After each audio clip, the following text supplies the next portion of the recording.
Diana Montford, the world's first transgender television host. What's going on?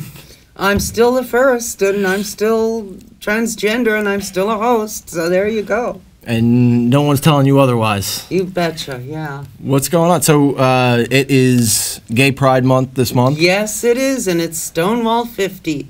And as we all know, this is maybe the definitive blowout so far of the LGBTQ community because, you know, in 50 years we've come so far from a little riot in the street to marriage equality.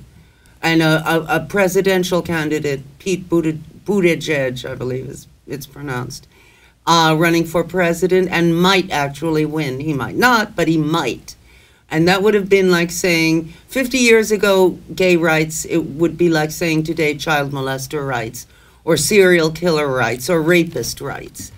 And we have come so far rather, in such a short time. It's amazing. It is truly amazing. And so now that, you've been involved in this community for an extended period of time. Since birth, I couldn't hide it. I mean, it is what it is, you know.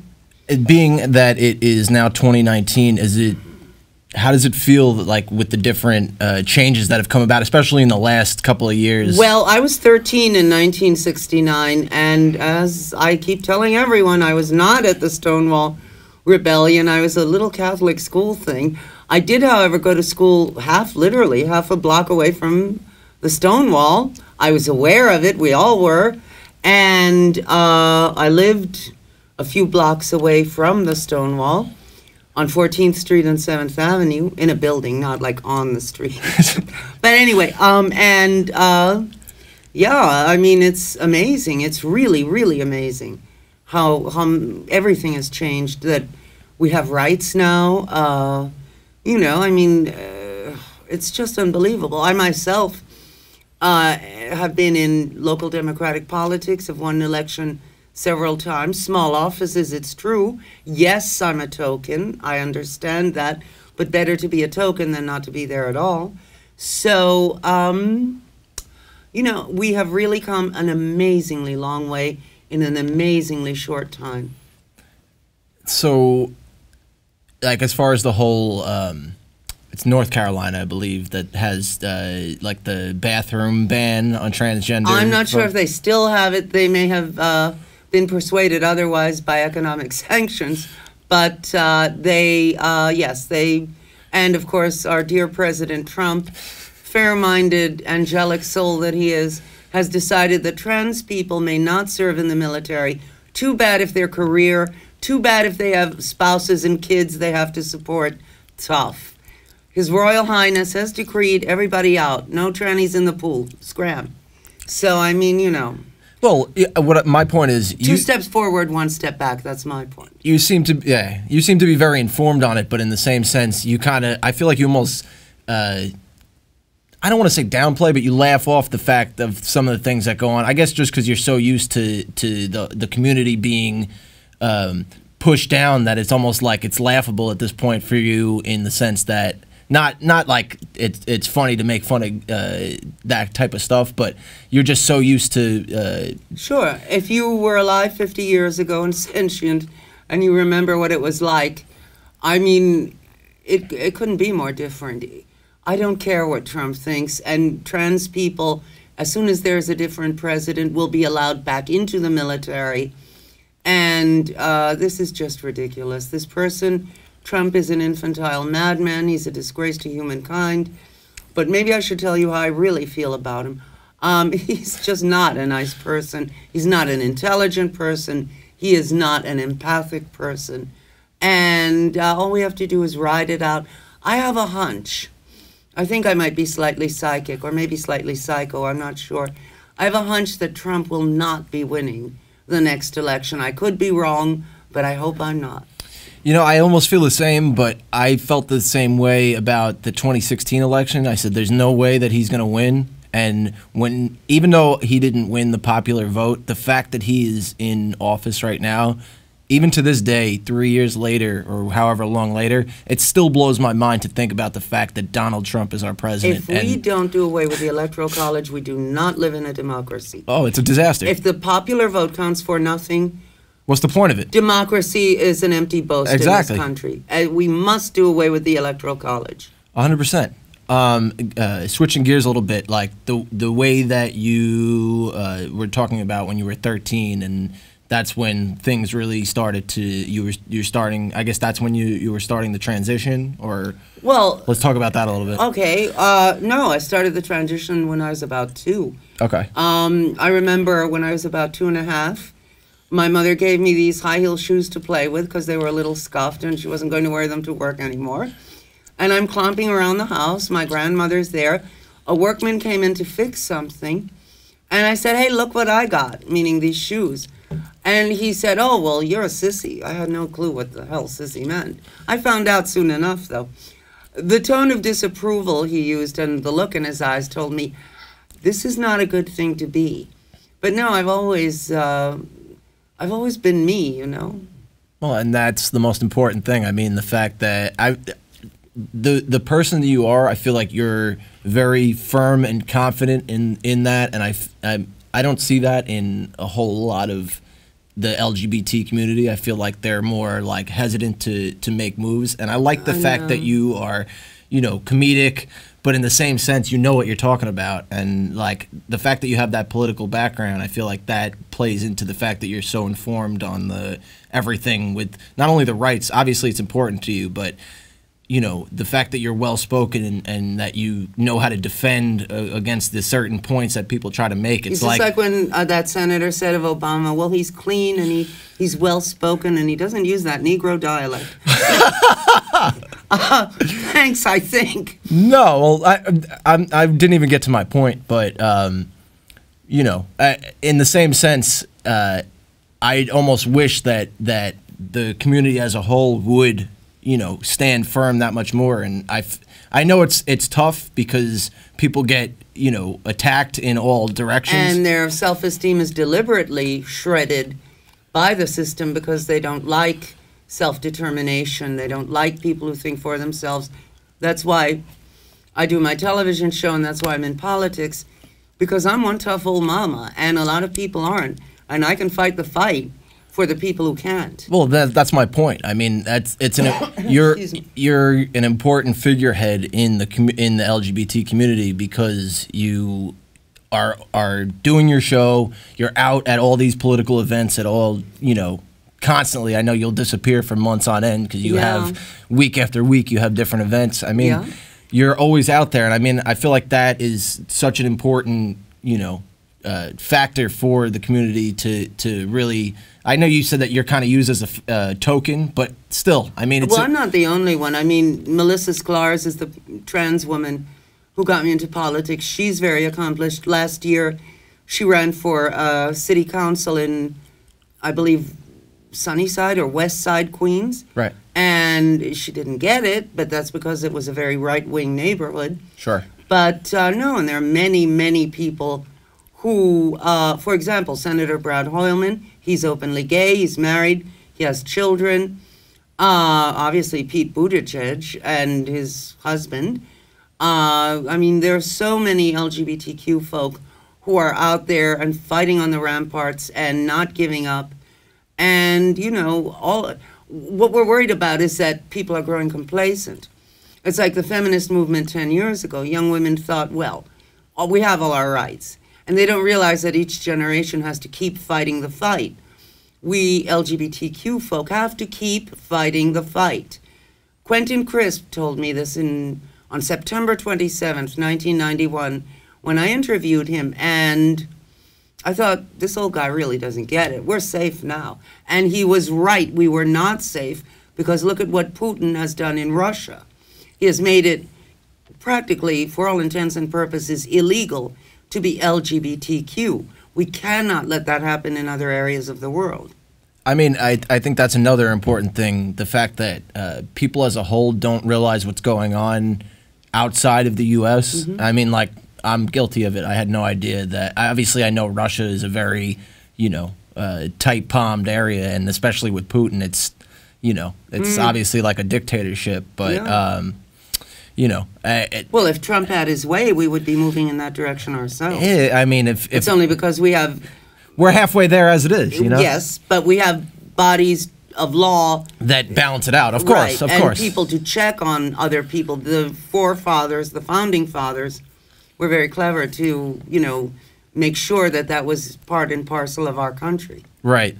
But yeah, my point of all saying that is that the fact that you are present in all these factors, I think that it's great what you do between your show and the politics and just being who you are. Getting back to what I was saying though about you had said that the one guy said, "Oh, well," he didn't say it, but kind of gave you the look of disapproval. No, he actually said you're a sissy. Right. Well, and you said you didn't realize what that was at that point in time. But I knew it wasn't something good. It was negative, of course. Yeah. Moving forward. Of course, this was in 1958. Of course. That's what I was going to say. Times have changed, I hope. Moving forward. Nobody does the twist anymore. No. Just the... No poodle skirts. No. Just the, whatever else. Marilyn Monroe is dead. Oh, no. I didn't know she was sick, but okay. You know what's funny? I was gonna bring that up also. You're somewhat of a historian in that sense too. I mean, I feel like you have detailed stories, accounts going back to the early '60s and late '50s that you can tell to a T. And I think that's cool too that you recall so much history because people that weren't there. I mean, I was born in 1992. I didn't see the 80s. I didn't see the 70s. I didn't see the 60s. To hear some of the things that you have to say, not only about the LGBTQ community, but just the, history in general. I feel like you have a great remembrance of New York City back in the day. Believe it or not, I'm blessed with a freakishly good memory. That's yet another freakish thing about me. I don't know why. When I was a little kid, people would marvel at my memory. I don't know where that comes from, but well, you don't forget things like being told you're a sissy by someone when you're 2.5 years old. Oh well, I mean, the fact that you can remember anything at 2.5 years old is impressive. But of course, something like that would absolutely stick. Sure. Yeah, no, that makes sense. But even stuff that wasn't insulting you or trying to jab at you is what I'm saying. I just think back to some of the stories you have told me about Dan and yogurt came in wax paper cartons. I remember that. Again, would have never known that. Coca-Cola was in glass bottles, so was Pepsi. By the way, and you had to open them with a bottle opener. Yes. This is your camera over here. Oh, hello, camera. Yeah, oh. I know that you love to make love to the camera sometimes. Yes. I love that cable. It's so long and hard. Yes. But I was going to say something else. Now I got distracted. I'm good at that. Yeah. So as far as the Diana Montford Show, how long have you been involved in this? Since 1990. Okay, so I mean, and given your show ID number 31, you've been. It's like having one for a Social Security number. Yes. You've been around the block a few times on that. A few blocks. I've been around so much I'm dizzy. Yes. How many episodes do you think you've recorded? Oh, literally countless. In the National LGBTQ Archives at the Center on 13th Street here in New York, they have the Diana Montford collection, and they have many of the early shows. I'm about to make another visit with the shows we've shot in the last 6 months. As you know, you, wonderful soul that you are one of the people who puts my show on YouTube. So a lot of shows, more contemporary shows that I've done are on YouTube. Right. But honestly, I have no idea how many I've shot. Really, I couldn't get 3,000, 5,000, I don't know. Well, just looking at your YouTube channel earlier, I saw that you have 137 videos on there, and that's just from, since I've been working here at least. And how long have you been working here? Well, it's 5 years now. Wow, that long? Yeah. December 1st, 2014, so just under 5 years. But isn't that amazing? Yeah, I mean, the amount of different types of people that you come across in this short period of time. Well, you've matured a lot. I mean, I can see that. I guess given the situation of this exact place, I feel like the environment kind of determines your When I met you, you maturity. were a boy, now you're a man. Not only because you're 27 now. Oops, I hope I didn't give away anything. But I also, told everybody that I was 30. What are you doing? Oh, there you go. But no, but because you meet so many different people, I mean, you have an edge over most people your age, because who else meets so many different people and talks to Constantly. them? Yeah. Constantly. I mean, I will say that in a positive sense, that working here is a cool kind of thing, that you get to meet all these different types of people from different backgrounds. I mean, you meet people that are involved in, the LGBTQ community.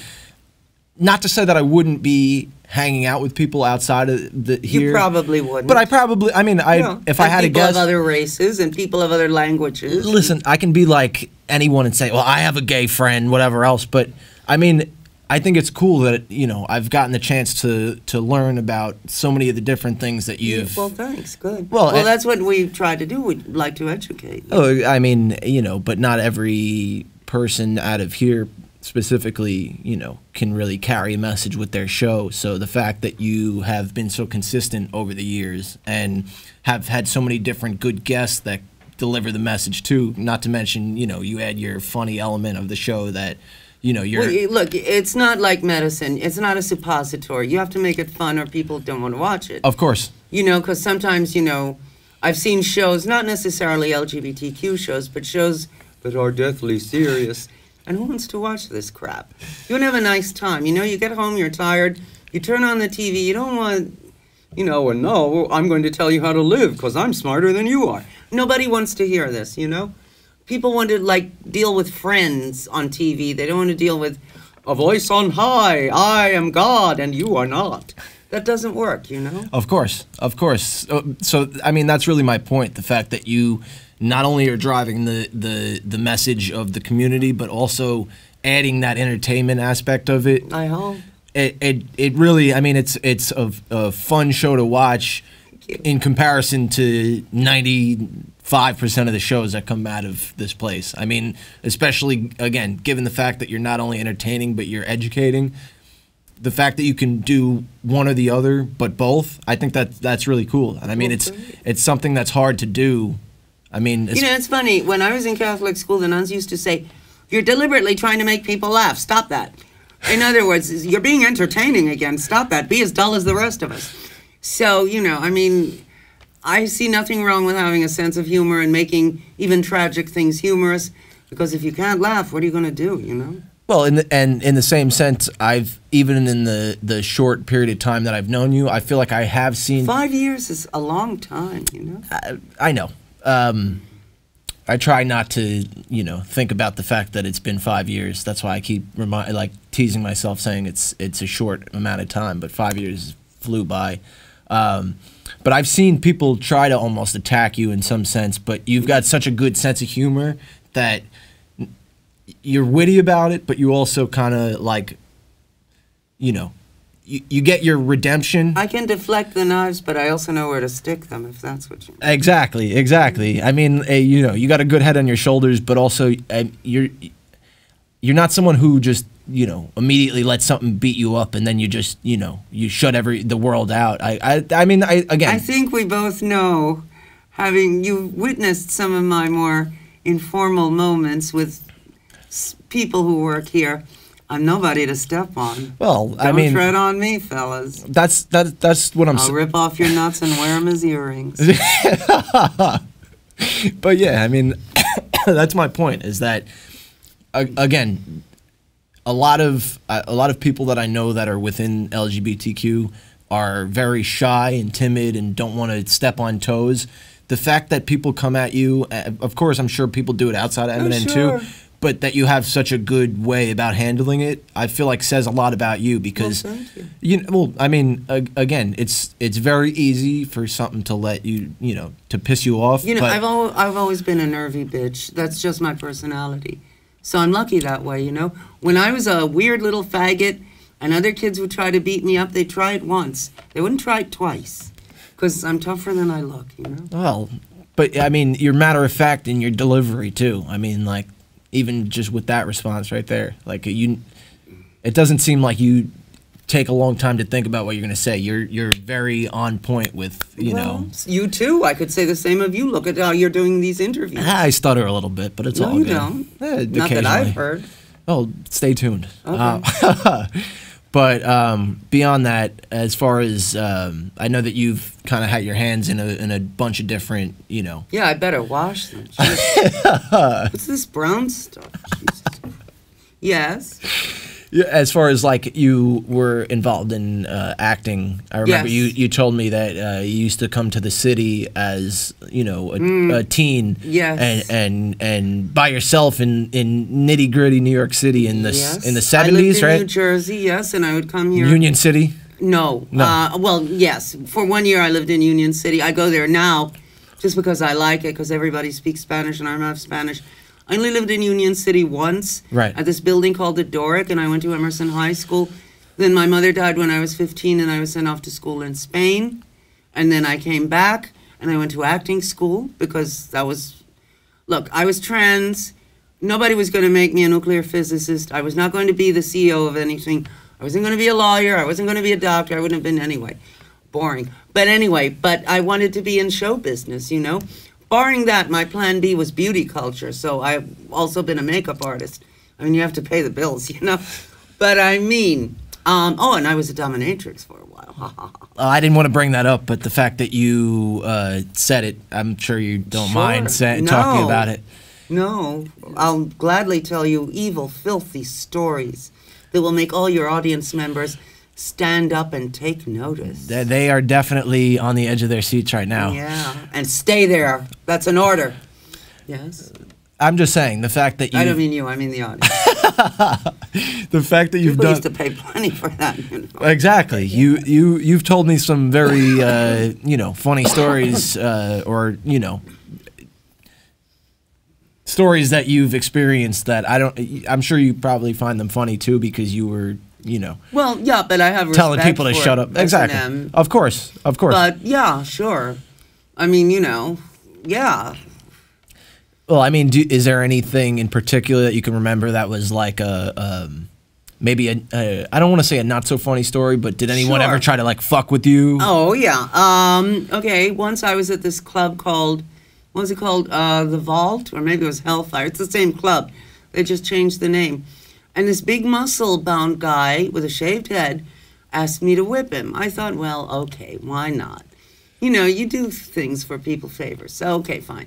I chained him up to the wall, and as per what dominatrixes say, I said, so, are you man enough to take it or not? He didn't like that. He ripped the chains off and tried to strangle me. The guards at the Vault, and or Hellfire, whichever it was, didn't know if it was part of our scene. And when they realized it wasn't, and that he really was trying to strangle me, they jumped on him en masse and ripped him off me. Thank you, God. Another time, I was working at this S&M house called Paradise Lost, which I'm proud to say was the best house on earth at the time in New York. It was 1992, in fact, just around when you were born, around July of 1992. Oh, wow. So maybe you saw it before you came down. You know? I was just going to say that. Yeah. That was the last thing I saw before I popped out. Exactly, yeah. So this man, I had my hair done in a 30s style that day. This middle-aged man came in. I was 20-something. He came in, he said, you know, you remind me of my mother when she was young. I said, oh, well, good. So he chose me to do a scene with. I closed the door. I know I locked that door. I remember I locked that door. We always locked the doors. I start whipping him. He apparently did not have a great relationship with his mother. He slithered out of the leather handcuffs and came at me. I don't know, maybe God opened the door. I turned the knob through some miracle. It wasn't locked. I remember I locked it, but it wasn't locked. I ran out. I slammed the door. I said, call the cops. This guy's going nuts. They didn't have to call the cops because we had bodyguards there. He was hustled out of the place, thank God. That was pretty intense. Yeah. I mean, again, I think that says a lot about you, the fact that you've put yourself into, you know, somewhat dangerous situations in that. I mean, I'm sure you knew what you were getting. I like adventure, you know. Well, but I mean, that's what I was going to say about you, is that you seem like you have no fears and you kind of just, you know. roll with the punches in Worst that thing sense. that can happen to you is you could die, you know? That's, of course. That's it. And you only die once, so don't worry about it. Listen, I mean, but you got to remember that, you know, not everyone is the same in that sense either. I mean, there's people that are very anxiety-driven, and especially... Oh, I have lots of anxiety. Especially in this time, you know, people are a lot more sensitive, and they really aren't. Listen, I'm anxious about you. When you drive home on your bicycle, I say a little prayer that you'll get home all right. When Roberto used to work here, he used to drive home on his bicycle, I used to say a little prayer that he'd get home all right. Of course I have anxiety. I have a lot of anxiety. But, you know, you overcome it and you live your life. Right. I mean, I appreciate that you're looking out for me. Speaking of Roberto, he actually got pulled over by a cop today on his bike. Oh, my God. And the cop went to give him a ticket, and the cop saw his St. Patrick's Cathedral badge now that he works there. Yes. And the cop let him go. Good Irish cop there. Hey, boyo, go on your way. Just don't be making any mistakes. And the context of his Facebook status said something along the lines of, now I know what community I got to be involved in to get out of more of this kind of shit or something like that. Well, I guess now he'll be on his knees for a different one. Yeah. Confession. Yeah. Down on your knees and pray. Well, yes. But yeah, I mean, as far as, you know, the whole bike riding thing, I feel like for me, like it's something that, you know, gets rid of my anxiety. But yeah, but I can imagine you on the bridge late at night going home. That makes me very nervous. You know? It's the best at night because there's no one around. Listen, just the drunks who I hate people barely see as they drive. You know exactly. Well, I hate people, so I don't want to be around anybody else. I hate people too. Of course. That's why I was a dominatrix. That's why we live in New York City. Yes. It's because we hate people. Well, also we were born here. That might have something to do with it. That's a good point. Yeah. I can't disagree with that. So you said you spent some time over in Spain. Yeah. I mean, you seem like you're pretty fluent in speaking Spanish. Well, it was my first language. My mother worked all the time, and my grandmother was from Spain. And so was my mother. And my grandmother spoke French and Spanish, but she never bothered to learn English more than, you know, shopkeeper English, like how much cheese, please, or something like that. So we spoke Spanish, and all our friends were, well, most of our friends were Spanish. So Spanish was my first language. Right. Then, you know, when I started going to nursery school at around the age of 4, I started to get the hang of speaking English. And then when I went to grammar school, of course, I learn to read and write in English and just be a real American, goddammit. Yes, sirree, Bob. Got to make America great again. Yeah. Like the good old days. No, but Get that tar and feathers. Good old America. Love it or leave it, you goddamn commie. I don't mean to keep jumping topics, but I mean... That was me doing a voice, yes. America is one fucked up place for something that calls itself the land of the free. We have no free medical care. We have no free college tuition. We have no free anything. Sweden has it. To quote Trump, even though shithole countries have it, we don't have it. We are not the greatest country anymore. Anymore. That's why we have to make it great again. Well, we were like 100 years ago when everything else was a despot-ridden monarchy. Then we were. But now, come on, I mean, give me a break. Every country but ours has maternity leave, has everything. We don't have anything. Just bills, that's it, which we can't afford to pay because Trump is a screw-up and keeps messing with the economy. And now with the China thing, everything's going to cost a fortune. And it's going to be a mess. And people are going to go out of business because if you have a store, you can't afford to sell stuff at such high prices because you won't have any customers. Yeah, I mean, that happens in the story all the time. The amount of places that are going out of business because the rents just skyrocket. Well, now that's a crime. And in Manhattan and everywhere, that is just a crime. That the rents are so confiscatory that no one can afford to do business or live here. Why do you think... Excuse me, why do you think you see so many homeless people? There are no more cheap apartments. Exactly. Anywhere. And so many transplants, as my one friend likes to call them, because they're, you know, he just moved over to Bushwick, and it's such a hipster area. And when it's not Freddie, is it? No, I live with Freddie. Right. So yeah, it's a different. I have more than one friend. You do? 2. Oh wow. But yeah, shout out to my boy Lucid Pharaoh. I'm sure he might Hello, check this out. Lucid Pharaoh. That's right. He's a rapper, and cool. I actually have had him on the show before. But he's actually he just went out on tour yesterday. You should do a sublet then. You and Freddie should run over to his place. His place is actually sick. But my point being that you think about Bushwick and Williamsburg. Too expensive. Well, but think about it. Hipster land. Come on. 15, 20 years ago, before it Slums. Nobody would live there. Exactly. Unless they had to. And now people are fighting tooth and nail to get apartments over there. Fort Greene, it has the most beautiful townhouses. And you couldn't give those away 50 years ago. Now, you can't afford to buy one. Now they're having raffles for affordable housing, but really it's like, to get your foot in the door, it's like $1 million or something Only like that. $3,500 a month.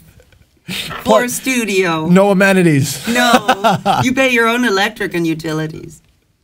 God. Yeah. You know? Could you have predicted, though, like, because, I mean, I feel like you were so... present in the 60s and today, yes. That, I was going to say, aware of the situation. I mean, in comparison to me, when I was 10 years old, I didn't give a shit what was going on because... Well, I did because I lived in Manhattan. Exactly. And B, my grandfather was this ex-Catholic priest in Spain who was known as the father of the poor. He was a real lefty. He was like one of the head socialists. So I've always noticed this stuff, you know. So, I mean, I grew up noticing this because it was pointed out to me, like, see, this is social injustice. Well, but, I mean, do you think that his point of views kind of were attributed to you in that sense? Because I'd say you're more...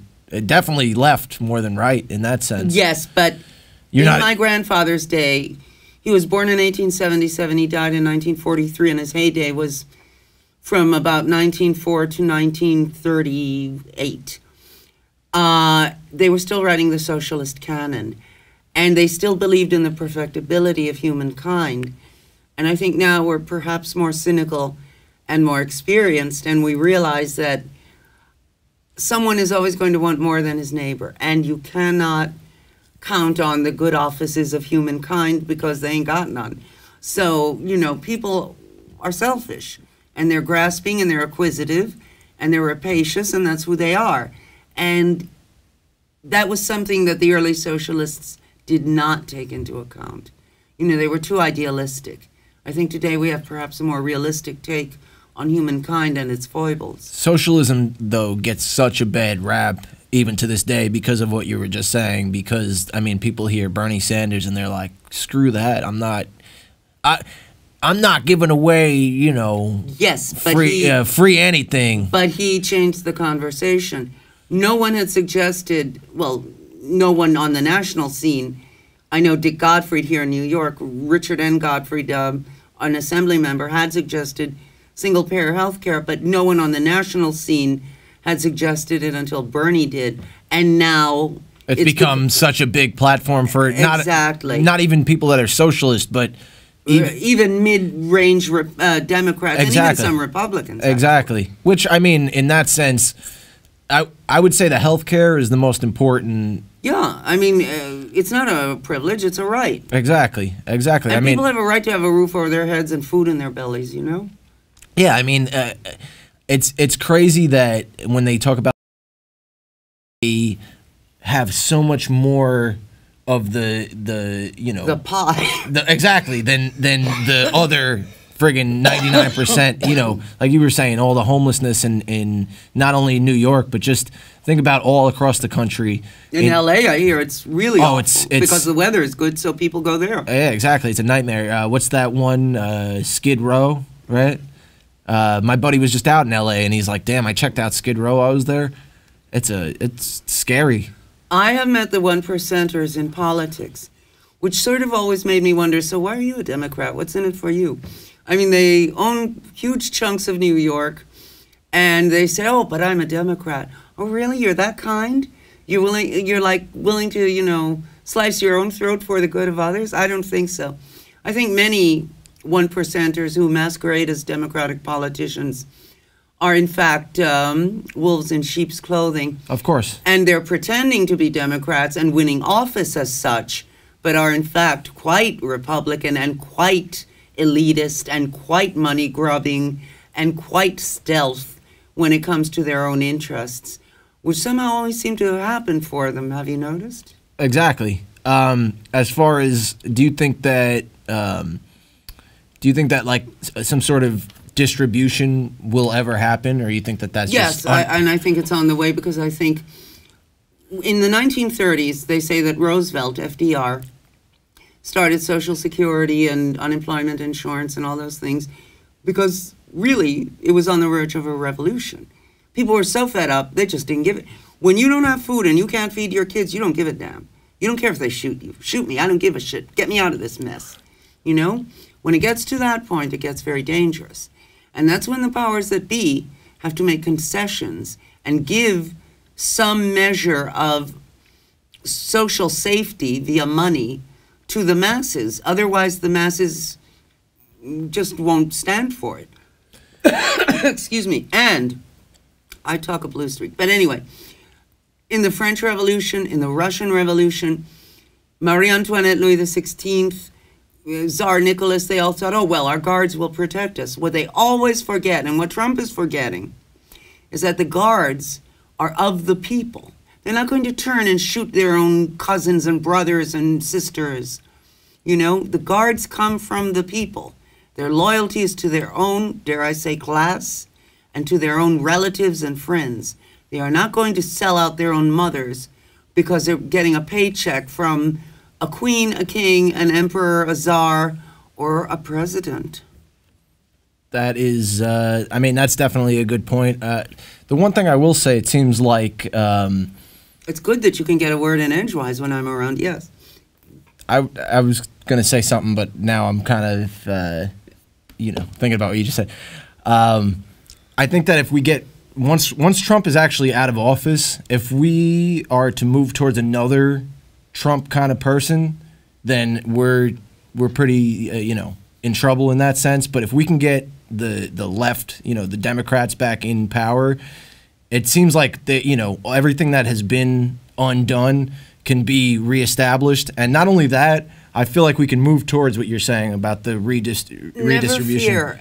As Ma Jode said in The Grapes of Wrath, we're the people. There are more of us than there are of anyone else. They can't do... Yeah, they forget. Come on.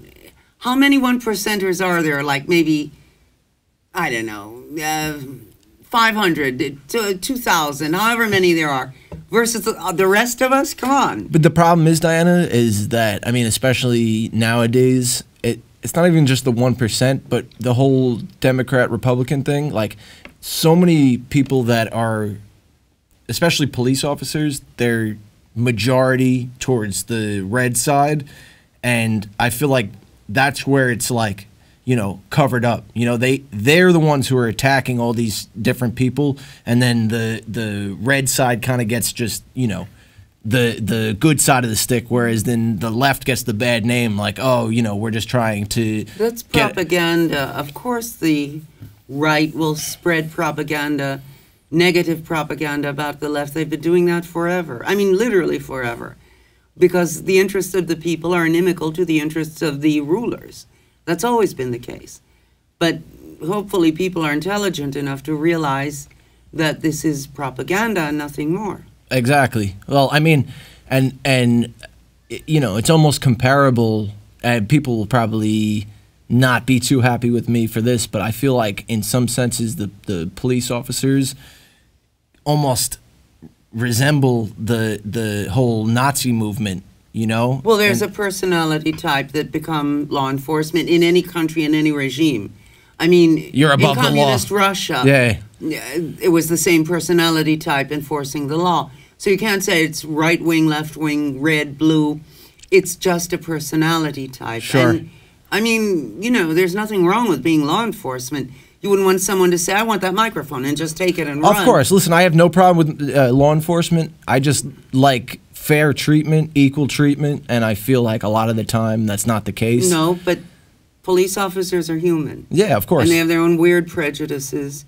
And, I mean, when we have robot police officers, hopefully it'll be better. Of course. But when they're still human, They're always going to have, I don't like this type, I don't like that type. Well, like you're saying, it's based on the person too, the personality. I mean, if I'm going in and say I'm left and I'm a police officer and I see someone that's a Republican doing something crazy, obviously in my mind I'm going to be biased to want to say, you know, what are you doing? Stop, you know, as opposed to if I saw someone on the left doing the same thing, I'd be less inclined to stop them or even step in. But if you're a police officer, you also have to stop to think that a person with money and social status can get you bumped off the force if she or he really tries, whereas a person without money, without social status, probably can't. Well, unless they capture the public imagination. But often that only happens when they're dead, like poor Sandra Bland or Eric Garner or many others who had to die to be recognized and to have their point of view, you know, become part of our point of view, everyone's point of view. Yeah, I mean, I definitely agree with that in that sense. I mean, it's unfortunate the things that, you know, have had to occur in order for us to get to this point, but I feel like it is definitely good in some sense because more and more people are being aware of the different, you know, problems that are happening in this country, and they're being exposed as opposed to just being covered up. And, you know, I know you're not a big fan of his cell phones or whatever, but the fact that they all got the cameras slapped on them. Now we see that's Malik, huge. who works here. I said, isn't it terrible about, I guess, Eric Garner or somebody? And he's a man of color, and he said, oh, no, that's always gone on. It's just that now you're seeing it because they have phones and they can photograph it. But that's been going on forever. Yeah, I mean, that's sickening. Yeah. I mean, of course, it's easy for me to say because I'm not, you know, you're the epitome of the Aryan race. Exactly. You know, the amount of people that say white privilege to me, and it's like, listen, I get where you're coming from, but you got to also realize that also middle class privilege, suburban privilege, education privilege, blue eye privilege. Listen, in the suburbs though, they don't give a shit who you are. Because you're all that way. That's exactly what I'm saying. So I mean, then you become one of the masses. Well, you know, profiled because I look like a hippie. Let's pull his ass over, you know. Let's see what he's got in the car, you know. Trust me, I've definitely been searched by detectives multiple times, just based upon the way that I look, because I got long hair. Because you know, I was once asked to leave Maywood, New Jersey, by the police because I was trans, and I did. I mean, that's awful. Yes. So I mean, I feel like that's the whole purpose of this, you know, tonight is the fact that you've been through so many different, you know, hardships in this lifetime, but who hasn't? Who hasn't? Of course not. I mean, of course everyone has. But right. Some more than others, and you're someone who's I feel like been attacked more than others in that sense because of who you are. I mean, but here's my point. I mean, yes, you have white privilege. Well, so do I. I'm white too. But you are. You have white privilege, you have nice-looking guy privilege, you have young privilege, you have movie maker privilege. But on the other hand, you only know your own experience. I mean, you can hear about other people's experiences. But in your mind, you've suffered a lot because that's your level of experience. My point is, I don't feel that I've suffered all that much. Although to you I probably have, but to someone who hasn't suffered as much as you have, you've suffered a lot, if that makes sense. Yeah. No, I get it. I mean, I also think it has to do with the fact that you're, you know, a bit older than me, so you... 36 years older than you. Oh, of course, you know the exact number, but you've had more time to experience that too, so obviously I'm gauging it on that sense too, the fact that you've lived that much longer, you've had these different experiences, you know, and the fact that you've overcome them, I feel like that's huge in the sense that, you know, when you're in politics or whatever, people get to see the type of person you are, and they want to get behind you because of your confidence and the going back to what I was saying before about the fact that you're well spoken and you got the funny side to you. So with all that combined, you're you're a great representative of a specific. It doesn't matter what community you're coming from, but you're a great representative of a community, just based upon the knowledge and the confidence that you. Well, thank you very much. But I mean, it's important to have, you know, someone like you in those facets because of, you know, the different you know, groups that we have in this, you know. Well, remember I was talking about my grandfather. He was basically the same personality type. He made things funny. He wasn't a pain in the ass. He could, you know, present politics in a humorous, fun way, and he made it better for people, you know. And he's sort of my role model. I keep trying to. I greatly admire him, as do many people still today in Spain, and I take him as my role model. Let's put it that way. No, I mean that's great, and it seems like you know, try to embody that, you know, the certain aspects of the way that he was, like you said, between the Spanish speaking, right? He was from Spain, yes, and then also the. Oh no, but he spoke English. Okay. Yeah. He was just there with your. Well, he was Spanish. Okay. But he used to make lecture tours to the U.S. and Cuba and everything. Okay. So he had to speak English. Right. The problem is when he got to this country, he had a few strokes, so he didn't speak anything. You know. Yeah. I had a point though that I was going to get to is that as great of a representative as you are for your specific community, the fact like. Going back to the whole white privilege thing, you think of someone like Trump, that makes people want to hate white people that much more that aren't white because they see, especially people that don't live in the U.S., I feel like, too, they see, like, what's going on and whatever. Now, you and I both at this station have experienced anti-white racism. Well, and I mean... It might be covert, but we've experienced it. People think that I'm just being sensitive for saying that, but it's like, no. Look, all races have rights. Exactly. Racism is bad. Look, if you hate the black race, the white race, the yellow race, the red race, any race, don't hate any race. And don't hate white people just because you had a bad experience with a white person. Because we didn't do it. Maybe some other person Just did. like you shouldn't hate black... If I have a bad experience with a black person, I'm not going to hate the entire black race. Exactly. That is my exact point. I mean, you'd look at someone like Obama. He was a great figurehead for not only the country, but... the black community. Very well spoken, very well educated. People constantly will pick on, especially the black community in that sense. Sure. And for them to have someone like Obama step up and really, like, as much as you'll hear conservatives talk about how bad Obama was in presidency, there's not a bad thing you can say. I mean, the guy doesn't have a bad bone in his body. You know what I mean? I feel like... Unlike some other politicians we know... Who doesn't have a good bone in his body. I know. Just a lot of Mickey D fat all over him. He represents... Trump, I mean. He represents the orange community. Yes. The spray tan community. For people who love self-tanners and their admirers. Yeah. Exactly. I can only imagine what his sheets look like at the end of the night after he turns over. I can only imagine what his wife looks like when he turns over. Well, listen, she ain't in bed. Oh, Donald, what is all this orange stuff? Lick it off me. Ugh. Lick it off. Oh, Donald, my little babykins. Ooh. She ain't sleeping in bed with him. Well, if the price is right. Oh, she's already married to him, so I feel like she's already gotten what she... Well, they sued someone who said she was a professional escort. Now, here's this lady who's appearing nude at Maxim or something before she marries him and talking to Howard Stern about, oh, I have great teats. The Donald loves my teats.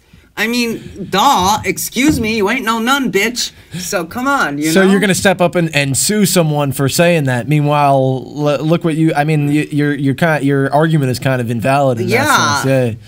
No, I mean, again, I just... Now he's going to sue you. Uh-oh. Oh, I can't wait. Yeah. Good thing I don't have any money for him to take from me. That's all right. He can take my bike. He won't ride it.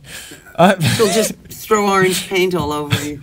He'll have someone push him, or maybe he'll have training wheels. Yes, no, he'll have Mitch McConnell push him. He won't with go. His ears. He's not. He ain't gonna go too far. No, well, yeah, but anyway.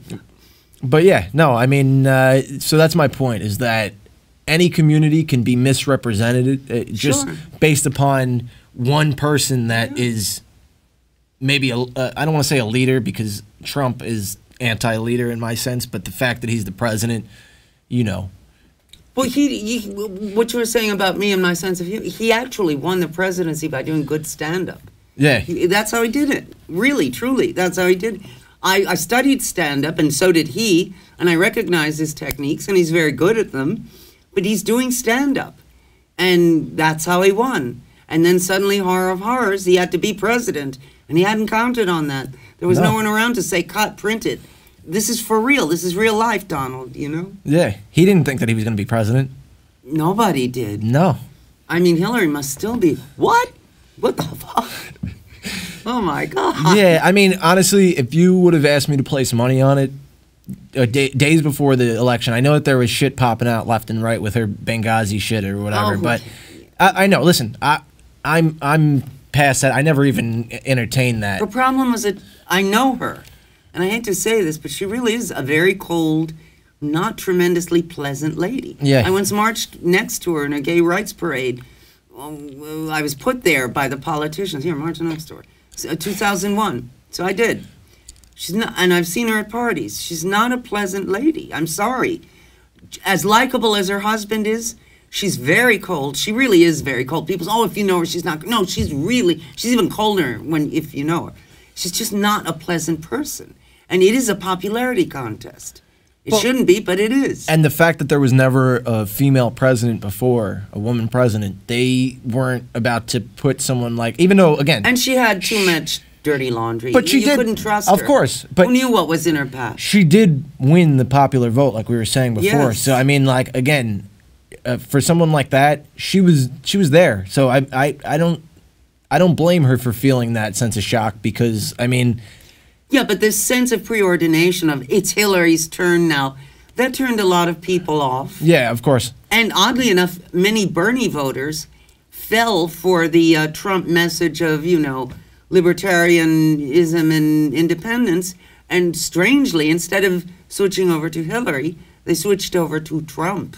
Or Gary Johnson, which wasted a lot of votes as well. I mean, I know a lot of people that. Yes, we have to avoid the Ralph Nader effect where somebody comes in and steals all the votes and we don't win and someone like Trump does win. You know? Yeah, well, it's scary, the fact that he's the president. I mean, I can say it till I'm blue in the face. I might actually be blue in the face right now, but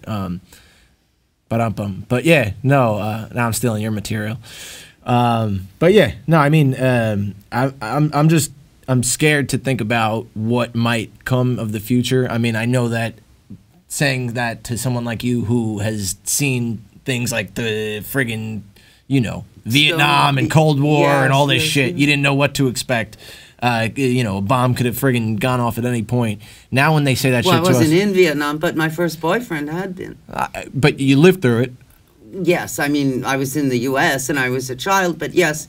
But my first boyfriend was 31 when I was 19. Right. And he'd been a Marine in Vietnam. So I'm aware of stuff that happened there, you know. Exactly. Point being that you've lived through some crazy time periods, and you're still here to tell it. So thinking about now and the future, I feel like for you it probably doesn't even faze you because you're just like, listen, I've seen it all. Yeah. Trump's the fucking president right now. Yeah. It couldn't get much. I remember Nixon. Crazy. So what am I afraid of? That's true. That's true. I remember Kent State when people of my generation were shot by the National Guard. Yeah, that's... So, tin soldiers and Nixon's coming. We're finally on our own. What was that? The Crosby, Stills, Nash and Young, Neil Young's. Hell yeah. They actually used to call my dad Stephen Stills because that's his name, Steve Stillwaggon. So that was... It's a beautiful name, Stephen Stillwaggon. Well, yeah. So's Ryan. Thank you, thank you. We can thank my parents for that, and then... What's your mother's name? Patricia. Oh, beautiful. Yeah, so they're good parents. You know, I was obviously, look, you have it together. When I was 27, I didn't have it as well together as you do. I certainly didn't have a lovely job at a television station and my own show and my own podcast, and believe me, you really have it together. You've been doing this for 30 years. You didn't have your own show at this point? I was 34 when I started. I'm 63 now. I'm just messing with you. Oh. No, I mean, they have good cause to be proud of you because they did a really nice job. Let me tell you, really. Yeah, I have my moments too. But as far as like, you're only 27. Look at all you've not yet 27. I know. Look at all you've accomplished. For God's sake. I know. I know. Now you're embarrassed, but don't be, because you should be proud of yourself. The thing is, especially about this podcast, I thank you about this podcast. I really don't want to make it about me. I try to relate certain things about me, but it's more, you know. How long is it, by the way? I figure we'll wrap up pretty soon. Usually try to go about an hour, hour and a half. Oh, okay. And we started There's at no 8:34. I'm so used to like the clock on my show. You mean we can just go an hour and a half if we feel like it? However long, yeah, exactly. That's great. I mean, that's the thing about podcasts, and that is great. Well, and that's kind of what I'm trying to tell you about, like, you know, YouTube and whatever else. My show doesn't air on MNN, so the fact that, you know, I have the freedom to just upload however long of a show that I want. That's what's great about YouTube and TV nowadays. Great. Most people don't buy these TV subscriptions nowadays. They just go on YouTube and you can watch friggin' anything. You know, great. And hours long. I mean, I watched I watched a fish show last night. They were playing out in Tennessee. They live streamed. How great. The entire show, 3.5 hours long. Almost as good as being there. Almost as good as being there, but the fact that I could dance in my room with no one around or anything like that was pretty amazing. I'm not going to lie about that. And a week from tomorrow, I'll be at a Fish show. So how great. Fish is a musical group, for those who don't know. If you don't know about it, he's not a buyer for a restaurant. Fish is a musical group, yes. Yeah, you don't have to cover your nose when you're around me. Unless you feel you must. Well, unless you don't like the smell of, you know. Old Spice or something. No. That's Old Spice is the smell of virginity. Oh, is it really? I saw a joke that said that the other day, so I'm stealing material again. My father used to use, what did he use?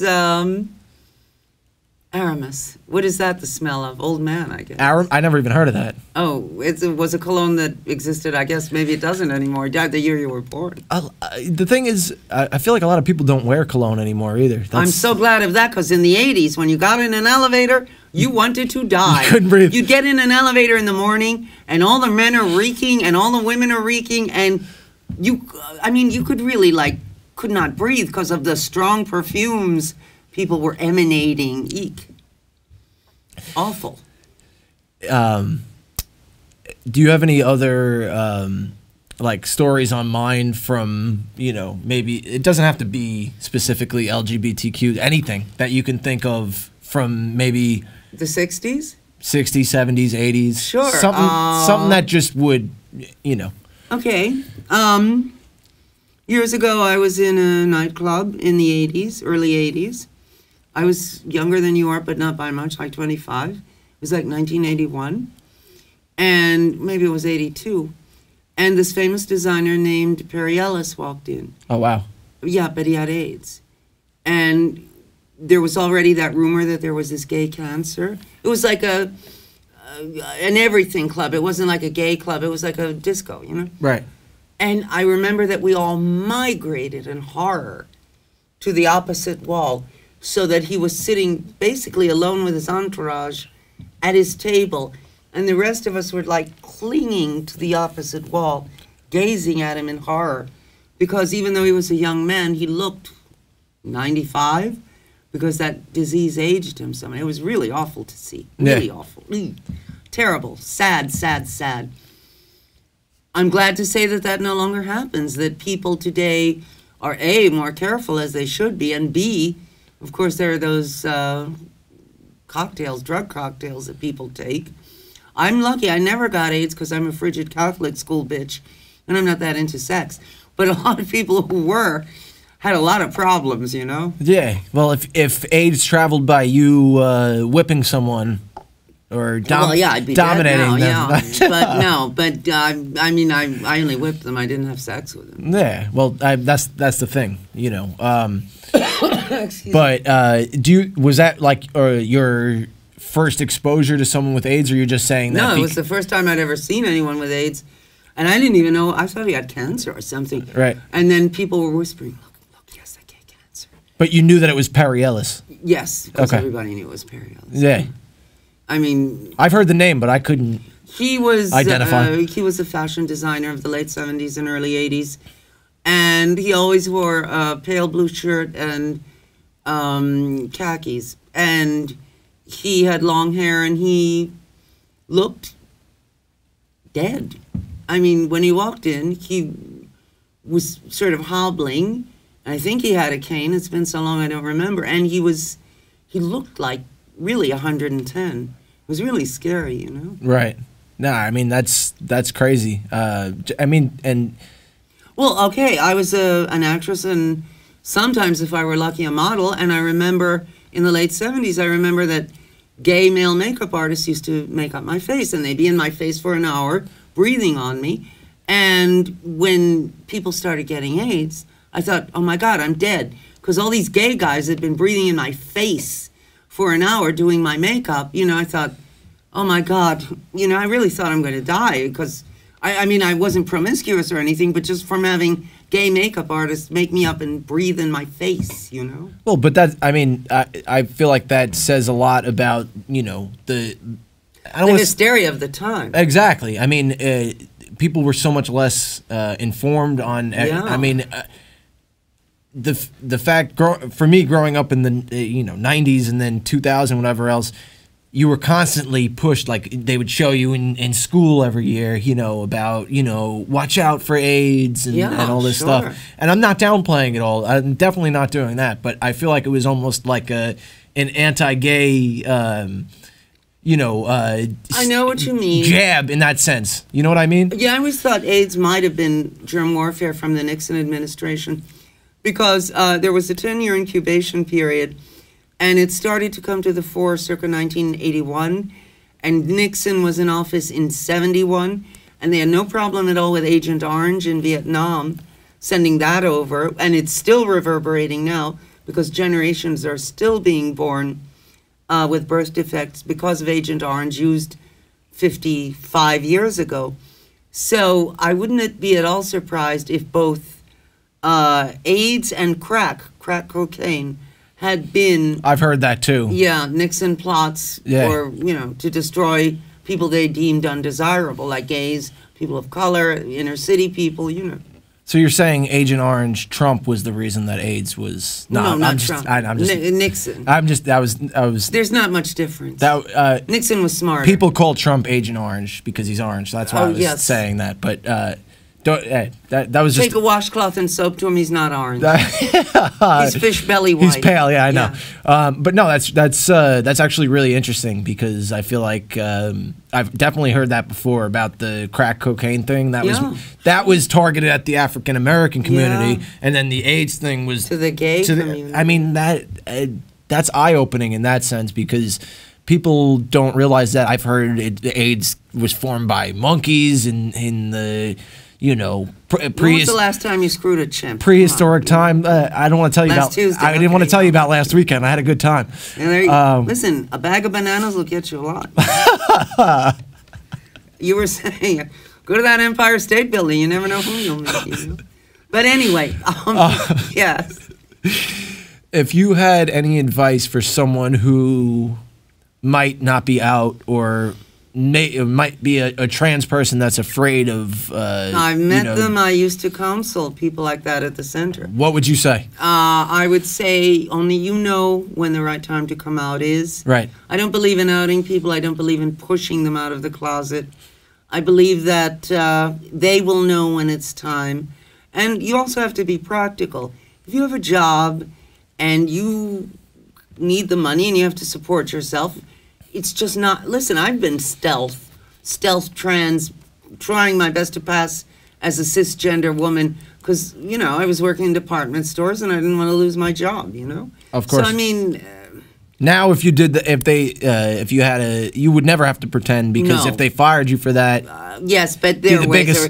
They say, "Oh, you can sue." No, they'll find something. Oh, well, she was late. Oh, she left a coffee cup on the counter. Oh, wow, she did this. She did. They'll always find a reason. Yeah, maybe in in previous decades and whatever, but now even today. I feel like it's a lot tougher though. If it's very difficult to prove a discrimination suit. I know because I once sued my landlord, a previous landlord, same apartment, just different landlord. But when was the time period? Recently? 2010.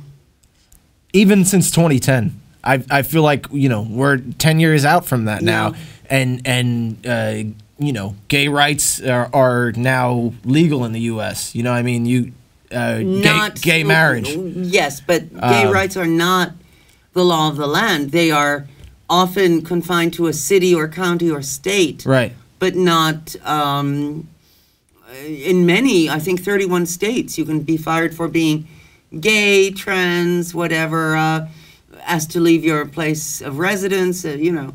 I mean, you can, if you're renting a place, they can kick you out. So no, the battle is not won at all. Sure. And as I've said, succeeding generations will have to keep fighting the battle. It is always 2 steps forward, 1 step back, just as it is with civil rights, with women's rights, right, with any group deemed the other by straight, rich, white men. Yep. No, I mean, that's that really is informing to me, just because for me, I feel like because it doesn't necessarily affect me, I'm almost, you know, less kind of inclined to inform myself. But I see, you know, the more widespread it becomes, I know that sounds fucked up, but it's like the more widespread it becomes, I'm more interested because I want to be informed. And yeah. And don't forget, you can cut your hair, put on a suit, be the epitome of yuppie-dom, and you know, I mean, you won't get hassled for being a quote-unquote hippie. So, I mean, you always have that option, whereas women, people of color, gay people often don't, you know? Of course. Listen, and I definitely am guilty of not being totally conscious of that at all given times. Why would you be? You don't have to be. There's no reason for it. I mean, and that's my point, is that, I mean, as much as I want to say that, oh, sure, I'm not entitled to white, you know, entitlement or whatever we were saying before. I forget the term I was using. White privilege? White privilege. It really is. I mean, it's there. You know what I mean? And yes, but what everyone forgets is that life is unfair. There will always be people who are more privileged than others. There will always be an elitist streak in all human beings. There is in the animal kingdom. There will always be top dog, bottom dog. That's the way it is, and that's life. And that's the way it's always been, and that's the way it always will be. I get that, but my point is that I feel like, especially from someone like me, it's because, you know, white males are the preferred species or whatever you want to call it. But it's open season on you now, you know that. Because you're a white male. Yeah, of course. Me too, or whatever. Right. Which I'm not And also, there are degrees of white male. I mean, okay, let's say you're a white male, but you're like a Jewish or an Italian guy. That is not somehow as white as you are, if you know what I'm saying. I mean, there are degrees of Caucasianness. Listen, Italians and Jews get much better tans than I do. I'm the whitest of the white. Yes, but you get much better opportunities than they do. I know. I'm just trying to play it off like I'm not as entitled in that sense. Everyone's entitled in some sense. In some sense. In my own mind. You know what I'm saying? Yes. I'm not saying to everyone. You don't feel entitled. Because to everyone, in my opinion, everyone is equal. You know that's not true. I know it's not true. I'm saying I look at everyone as equals. No, you try to, but you can't because no, it's I not do. Human nature. I do. Listen, I have black coworkers. I have white coworkers. I don't see a difference in my sense. I know that the hardships that they have been through are obviously much, and I don't downplay that. But what I'm saying is, I don't see people. I see people for what they are in the sense of personality-wise. The way you treat me is the way that I treat you. You know what I'm saying? I try to be that way too. But you know, sometimes we get unreasonable and think, I really hate that dress she's wearing. She's a real jerk. You know, I mean, that's the way it is. You know. Okay. Human nature. Okay, but you're right about that. I hate this guy's voice. This someone who whines, you know, with a nasal voice. I hate. You know what I really hate, and I'm not kidding now. Upspeak. All these young girls going, so like I was talking about like nuclear fission, okay? And I think that it's really important to like make sure that we don't like blow ourselves up. I hear like scientists on the radio sounding like idiot high school girls. I'm gonna smack them right in the face.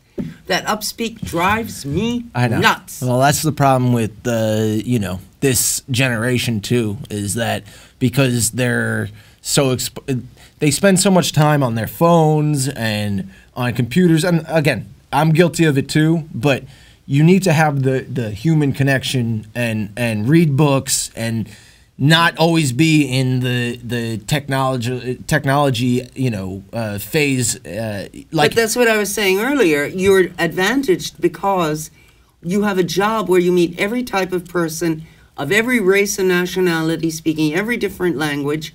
So you're infinitely more worldly than most 27-year-old people, certainly than I was at 27 or 26.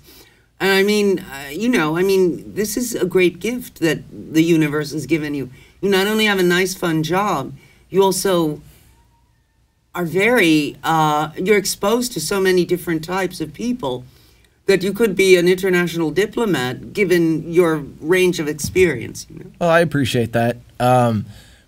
I think that I was going to say more like, you know, we might be two completely different people, but we're, at the end of the day, we're just two people here talking, and that's the way that I try to look at life. You know, obviously things like you said, people are jerks, and life happens, and you get, you know, pissed off at certain points, and you know, someone might piss you off or act a certain way that you don't like or whatever. But at the end of the day, it's more or less your character that really should represent you, and the way that you should look at other people versus who gives a fuck. Listen, if you're happy with the way that you know live your life, then that's your life. Let me put it this way. Mother Teresa was a great person, but I wouldn't have wanted to be her friend, you know?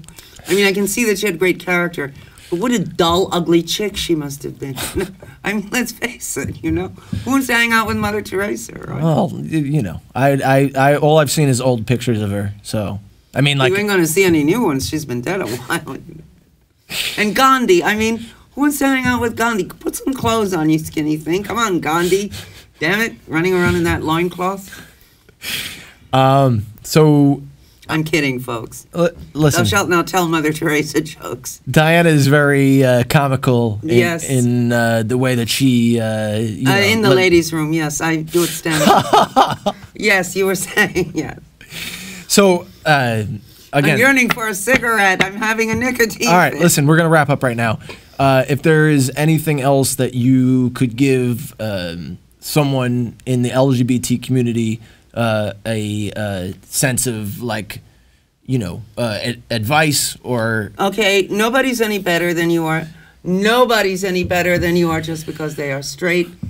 Everyone puts on his or her pants one leg at a time. Everyone has fears. Everyone has insecurities. Yours might be that you're LGBTQ. There you might have something else.